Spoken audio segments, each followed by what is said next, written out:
ہمارا قصور صرف اتنا ہے کہ ہم اپنے پیڑوں کی آکسیجن استعمال کرتے ہیں، اپنے دریاؤں کا پانی پیتے ہیں، اپنی زمین کو بچھاتے اور اپنے آسمان کو اوڑھتے ہیں۔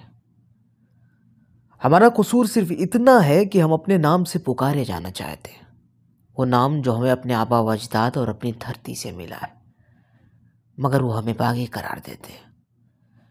ہمارے بیٹوں کو سڑکوں پر سے گندم کے دانوں کی طرح چگ لیا جاتا ہے، وہ ہمارے لوگوں کو لاپتہ کر دیتے ہیں، جیسے جادوگر اپنی ٹوپی میں کبوتر کو غائب کر دیتا ہے۔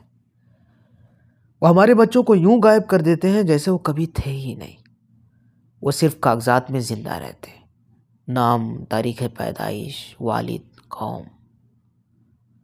یقیناً آثار قدیمہ والے کئی سو سال بعد ہماری آہوں کا کوئی قبرستان ڈھونڈ نکالیں گے۔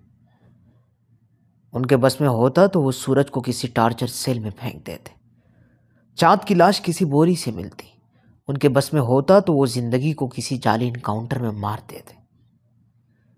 کوئی نہیں جانتا کہ لاپتہ بچوں کی مائیں ایک دن میں اپنے اندر کتنی دفعہ لاپتہ ہوتی۔ کوئی نہیں جانتا کہ لاپتہ لوگوں کی روحوں کو موت کا کون سا فرشتہ پہلے قبض کرتا ہے، اور کوئی نہیں جانتا کہ لاپتہ لوگوں اور سوالوں میں کیا فرق ہوتا ہے۔